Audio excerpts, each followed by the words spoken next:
ధనురాశి వారికి ఈ వారం ప్రతి పనిలో కూడా వ్యయ ప్రయాసాలు తప్పవు. అందరితో కూడా మాట పడతారు. ఆలోచనలు ఏమాత్రం కూడా ఈ వారం వీరికి నిలకడగా ఉండవు.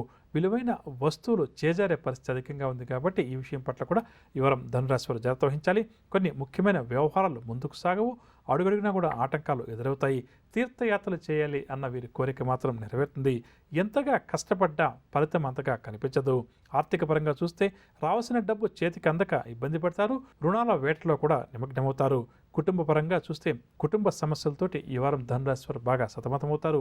వీరి నిర్ణయాలను కుటుంబ సభ్యులు వ్యతిరేకిస్తారు. ఆరోగ్యపరంగా చూస్తే నరాలు, చర్మ సంబంధ రుగ్మతలు బాధిస్తాయి. వైద్యులను కూడా సంప్రదిస్తారు. వ్యాపారస్తుల వారికి ఈ వారం వ్యాపారాల్లో కొంతవరకు ఒడిదుడుకుల మధ్య కొనసాగే అవకాశం అధికంగా ఉంది. పెట్టుబడులకు కూడా కాస్త కష్టకాలంగానే చెప్పవచ్చు. నూతన పెట్టుబడులకు సంబంధించి కూడా ఏమాత్రం కూడా మంచిది కాదు. ఉద్యోగ వర్గాల వారికి ఉద్యోగాల్లో కొన్ని ఇబ్బందులు, సమస్యలు లాంటివి నెలకొన్నా ఆత్మవిశ్వాసంతో ముందుకు సాగితే మాత్రం ధనురాశి ఉద్యోగ వర్గాల వారు విజయం సాధిస్తారు. లేకపోతే మాత్రం ఇబ్బంది ఎదుర్కోవాల్సి వస్తుంది. పారిశ్రామిక వైద్య రంగాల వారికి ఈ వారం పరీక్షాకాలంగా చెప్పవచ్చు. షేర్ల క్రయ విక్రయాలు మందకొడిగా సాగుతాయి. తూర్పు దిశ వైపు ఎవరైతే ఈ వారం ధనురాశి వారు ప్రయాణం చేస్తారో వారు విజయాలు సాధిస్తారు. పరిహార విషయానికి వస్తే ధనురాశి ప్రతి ఒక్కరూ కూడా గణపతిని పూజించడం ఈ వారం అంతా కూడా చాలా మంచిది. తదుపరి మకర రాశి. మకర రాశి వారు ఈ వారం నూతన కార్యక్రమాలు చేపడతారు. ఆలోచనలన్నీ కూడా కార్యరూపం దలుస్తాయి. వీరిలో దాగి ఉన్న ప్రతిభా పాఠవాలు కూడా వెలుగులోకి వస్తుంది. ఎంతటి వారినైనా సరే మాటలతోటి, చేతులతోటి ఆకట్టుకుని తమ పనులను మకర రాశి వారు దిగ్విజయంగా పూర్తి చేసుకుంటారు. విద్యార్థులు కూడా ఈ వారం అనుకున్నటువంటి లక్ష్యాలను సాధిస్తారు. పుణ్యక్షేత్రాలు కూడా సందర్శిస్తారు. ఆర్థిక పరంగా చూస్తే రావాల్సినటువంటి బాకీలు ఏవైతే ఉన్నాయో అవి వసూలయ్యే అవకాశం ఉంది కాబట్టి అటుపై ప్రయత్నించడం చాలా మంచిది. దీనివల్ల వీరి అవసరాలన్నీ కూడా తీరుతాయి. కుటుంబ పరంగా చూస్తే కుటుంబ సమస్యల నుంచి ఈ వారం వీరు బయటపడతారు. కుటుంబంలో ఆహ్లాదకరమైనటువంటి వాతావరణం కూడా నెలకొంటుంది.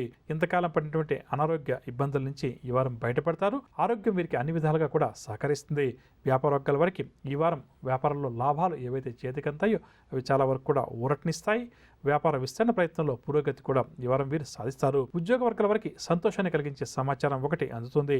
పారిశ్రామిక రాజకీయ వర్గాల వారికి ఆటుపోట్లు తొలగి ఊరట కలుగుతుంది. షేర్ల క్రయ విక్రయాల్లో ఆశించిన లాభాలు చేతికంతాయి. పశ్చిమ దిశ వైపు ఎవరైతే ఈ వారం మకర రాశి ప్రయాణం చేస్తారో వారు అనుకూల ఫలితాలు సాధిస్తారు. పరిహార విషయానికి వస్తే దుర్గా అమ్మవారిని ప్రతినిత్యం యథాశక్తిగా పూజించడం, అదేవిధంగా దుర్గా అమ్మవారి యొక్క స్తోత్రాన్ని ప్రతినిత్యం పఠించడం ఈ వారం అంతా కూడా చాలా మంచిది. తదుపరి కుంభరాశి. కుంభరాశి వారు ఈ వారం పనులు ఏవైతే ప్రారంభం చేస్తారో అవన్నీ కూడా చకచక సాగుతాయి. ఆప్తులు, మిత్రులు వీరికి అన్ని విధాలుగా కూడా సహకరిస్తారు. సంఘంలో గౌరవ మర్యాదలు మరింతగా పెరుగుతాయి. ఒక సమాచారం విద్యార్థులను ఇట్టే ఆకట్టుకుంటుంది. పరిచయాలు కూడా వీరికి పెరుగుతాయి. వాహనాలు, ఆభరణాలు కూడా కొనుగోలు చేస్తారు. పుణ్యక్షేత్రాలు కూడా సందర్శిస్తారు. ఆర్థిక పరంగా చూస్తే మీనరాశి వారికి రావాల్సిన డబ్బు ఏదైతే ఉందో అది సకాలంలో చేతికంతుంది. అవసరాలు తీరుతాయి. రుణాలు కూడా కొంతవరకు తెచ్చగలుగుతారు. కుటుంబ పరంగా చూస్తే శుభకార్యాలు నిర్వహిస్తారు. దూరపు బంధువులతోటి మనస్పర్ధలు ఏమన్నా ఉంటే తొలగిపోయి సఖ్యత కూడా నెలకొంటుంది. ఆరోగ్యపరంగా చూస్తే నరాలు, ఉదర సంబంధిత రుగ్మతలు బాధించినప్పటికీ కూడా క్రమేపీ ఈ సమస్యల నుంచి కూడా వీరికి ఉపశమనం కలుగుతుంది. అలాంటి వాళ్ళది నిజమైన ప్రేమ కాదు, అది వ్యామోహం. ఎగ్జాక్ట్లీ చిన్నత్త. నిజంగా ప్రేమించుకున్న వాళ్ళు అలా చేయరు. ఎంత మనసు విరిగిపోతే కన్న కూతుర్ని పట్టుకొని మా దృష్టిలో చచ్చిపోయా ఉంటుందా తల్లి? అది సరే అమ్మా, తన కూతురుతో తన మాట అనేటప్పుడు ఆమె మాటల్లో వ్యథ, కళ్ళల్లో బాధ గమనించావమ్మా? పెద్దబాబుకు బర్త్డే విషెస్ చెప్పు కూడా వెళ్ళాం కదా. ఊరికే ఎలా కాలిపోతుంది? మంట పెడితేనో పడితేనో తగలబడుతుంది.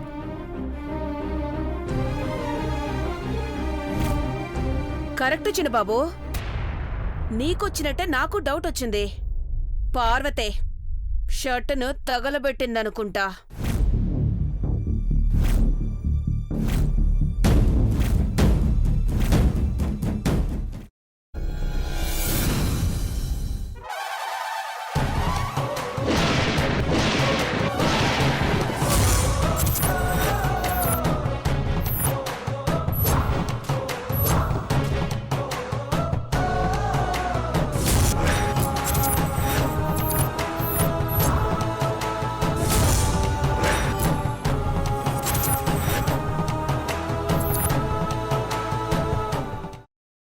తర్వాత పొట్టు తీసేసి చాప్ చేసి పక్కన పెట్టుకోవాలి. ఒక ప్యాన్లో కొద్దిగా నూనె వేడి చేసి అందులో ఆవాలు, మినప్పప్పు, శనగపప్పు, కరివేపాకు, సన్నగా తరిగి పెట్టుకున్న ఉల్లిపాయలు వేసుకుని 1 నిమిషం పాటు వేయించుకోవాలి. ఆ తర్వాత కాల్చి కట్ చేసి పెట్టుకున్న వంకాయని కూడా అందులో వేసుకుని బాగా మిక్స్ చేసి బౌల్లోకి ట్రాన్స్ఫర్ చేసుకుని అందులో తగినంత చిక్కటి పెరుగు లేదా పల్చటి పెరుగు వేసుకుని మిక్స్ చేసి అన్నంతో కానివ్వండి, చపాతీతో కానివ్వండి సర్వ్ చేసినా చాలా బాగుంటుంది.